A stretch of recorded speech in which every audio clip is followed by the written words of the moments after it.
আমরা আজকে শিখব কিভাবে Adobe Illustrator এ এমন একটি লোগো ডিজাইন তৈরি করা যায়। তাহলে চলো শুরু করি।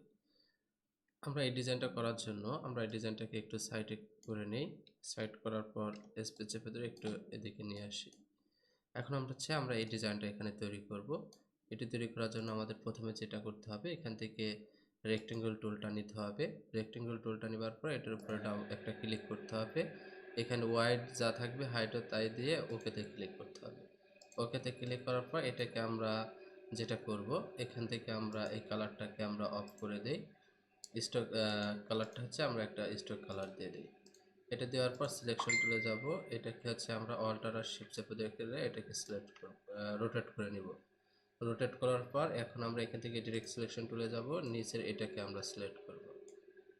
এটাকে আমরা এইভাবে সিলেক্ট করার পরে আমরা এখান থেকে এটার উপরে একটা ক্লিক করব, এটার উপরে একটা ক্লিক করব। এরপর এটাকে আমরা এইভাবে রাউন্ড করে নেব। এটা করার পর এখন হচ্ছে আমরা যেটা করব, এখান থেকে একটা লাইন টুল নিব। লাইন টুলটা নেবার পর এখান থেকে আমরা লাইন টুলটা আর্ট করব। এটাকে আর্ট করার পর আমরা এটাকে যেটা করব, এখান থেকে আমরা মাউস এটার উপর আমরা অ্যাঙ্কার পয়েন্ট টুলটা নিব। অ্যাঙ্কার পয়েন্ট টুলটা নেবার পর এটাকে আমরা এদিকে একটু করে নেব। এরপর এটাকে আমরা এদিকে ঘোরায় দেব একটু, আর এটাকে আমরা আরেকটু এদিকে ঘোরায় দেব। ঘোরানোর পর এখন আমরা এখান থেকে ডিরেক্ট সিলেকশন টুলে যাব। অল্টার চেপে ধরে এটাকে একটু বড় করে নিয়ে এখানে একটা ক্লিক করব। এটাকে আমরা এখানে মিশিয়ে দেব। এরপর এটাকে আমরা এখান থেকে এভাবে মিশিয়ে দেব। এটা করার পর আমরা এখান থেকে দুটোকে এখন সিলেকশন টুলে যাওয়ার পর সিলেক্ট করব।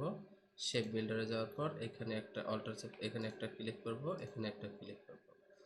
এরপর এটাকে আমরা অল্টার চেপে ধরে বাইরেরটাকে ডিলিট করে দেব। করার পর এখন হচ্ছে আমরা এখান থেকে এটাকে সিলেক্ট করব। এটাকে সিলেক্ট করার পর এখান থেকে আমরা একটা কালার দেব, এটাকে একটা কালার দেব। এটা দেওয়ার পর এইটাকে সিলেক্ট করার পর এখান থেকে আমরা স্ট্রোক কালারটা উঠাই দেব। এটাকে উঠাই দেওয়ার পর এখন আমরা যেটা করব, এখান থেকে আমরা এটার উপরে ক্লিক করব, গ্রেডিয়েন্ট টুলে যাব, এটার উপরে ক্লিক করব। এটাকে ক্লিক করার পর এটাকে আমরা এদিকে ঘোরাই দেব। ঘোরাই দেওয়ার পর এটাকে আমরা এভাবে রাখবো।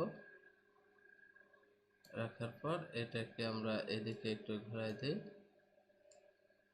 এটাকে ঘোরানোর পর এখন আমরা এটার উপরে ডাবল ক্লিক করব, আইড্রপার টুলে যাব। আইড্রপার টুলে যাওয়ার পর এখান থেকে এই কালারের উপরে ক্লিক করব।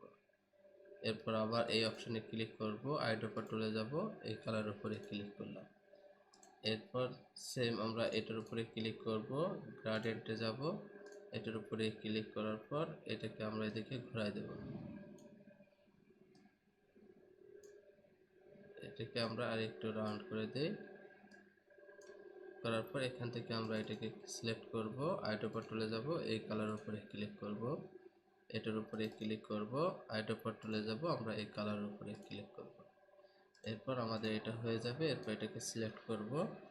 সিলেক্ট করার পর এটাকে আমরা ছোট করে নিব। ছোট করার পর এখন আমরা এখান থেকে রোটেট টুলে যাব। ঠিক এখানে অল্টার চেপে একটা ক্লিক করব, 90 ডিগ্রি প্রিভিউ কপি। এরপর কন্ট্রোল ডি, কন্ট্রোল ডি। দেখো আমাদের ডিজাইনটা হয়ে গেছে।